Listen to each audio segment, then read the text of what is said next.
Assalamualaikum warahmatullahi wabarakatuh. Selamat siang Bu Afi dan teman-teman. Perkenalkan, nama saya Meisya Damayanti, NPM 1810104012. Di sini saya akan menjelaskan mengenai perdagangan saham di pasar modal syariah perspektif ekonomi syariah, mengenai studi kasus Bursa Efek Indonesia dengan penulis Kusniarti. Kemudian selanjutnya saya akan menjelaskan mengenai abstrak dari penelitian tersebut. Tujuan dari penelitian ini adalah untuk mengetahui bagaimana aplikasi syariah pada perdagangan saham di pasar modal Islam yang tidak hanya pasar primer tetapi juga ada pasar sekunder di dalam perspektif Islam. Kemudian terkait dengan objek transaksi di pasar modal Islam, saham syariah ini masih banyak larangan yang dilakukan. Tidak ada yang berbeda dari pasar modal konvensional.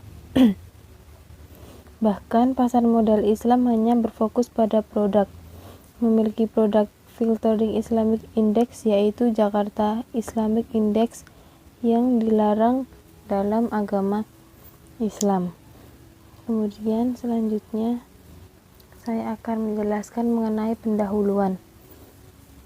Perdagangan saham di pasar modal itu terutama telah mengundang perdebatan di berbagai kalangan ekonomi muslim. Kemudian sistem syariah itu banyak dilirik dan dijadikan sebagai salah satu alternatif untuk mengganti kemerosotan dan kegagalan ekonomi kapitalis. Dan kemudian perdagangan saham di pasar modal syariah pasar modal ini tidak terlepas dari pro dan kontra dari beberapa ahli. Kemudian selanjutnya yaitu perdagangan saham di pasar primer. Objek transaksi di pasar primer adalah objek langsung dan objek tidak langsung yang saling terkait keduanya dan tidak bisa berdiri sendiri. Artinya transaksi ini menjadi tidak sah jika salah satu objek yang ada itu hanya satu. Nah, objek langsung itu adalah saham syariah. Dikategorikan saham syariah dengan saham non syariah itu dibedakan menurut kegiatan usaha dan tujuannya.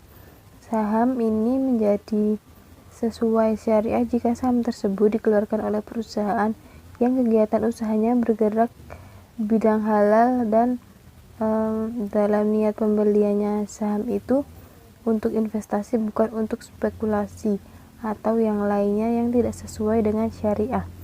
Nah, dalam syariah itu sudah dijelaskan objek yang dilarang untuk dikonsumsi dan dilakukan sehingga tidak boleh pula dijadikan kegiatan perusahaan. Kemudian saham syariah ini memiliki mekanisme perdagangan di pasar primer tidak memiliki masalah dalam pandangan syariah. Nah, penentuan harganya itu dilakukan atas kesepakatan emiten dengan penjamin emisi, dan kemudian harga yang ada di pasar itu adalah harga kesepakatan dari penjamin dan emisi. Kemudian selanjutnya perdagangan saham di pasar sekunder. Pasar sekunder adalah financial market in which securities that have been previously issued can be resold. Artinya pasar keuangan ini di mana efek yang telah diterbitkan sebelumnya dapat dijual kembali. Untuk memudahkan transaksi antara penjual dan pembeli, aktivitas ini dipercayakan pada broker yang bertindak sebagai penjual ataupun pembeli. Pasar sekunder berfungsi untuk menjaga perdagangan agar tetap aktif, memproses penentuan harga melalui interaksi demand dan supply, serta membantu secara tidak langsung untuk mencari dana baru. Harga bukan lagi kesepakatan antara emiten dan penjamin emisi sebagaimana pada pasar sekunder, melainkan ditentukan oleh teori supply dan demand.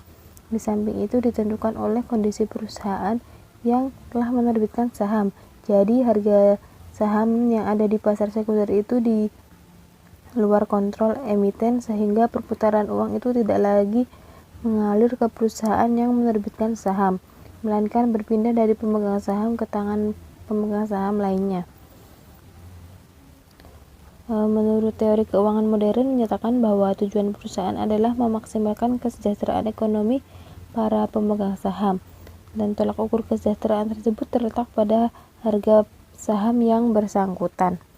Fungsi utama dari pasar sekunder itu sendiri yaitu untuk memudahkan pertukaran sekuritas di antara investor. Kemudahan dan keleluasaan diberikan kepada investor agar mereka itu dapat menjual sekuritas berdasarkan kelayakan harga dan biaya. Karena ini merupakan faktor penting bagi investor sebelum membuat keputusan investasi.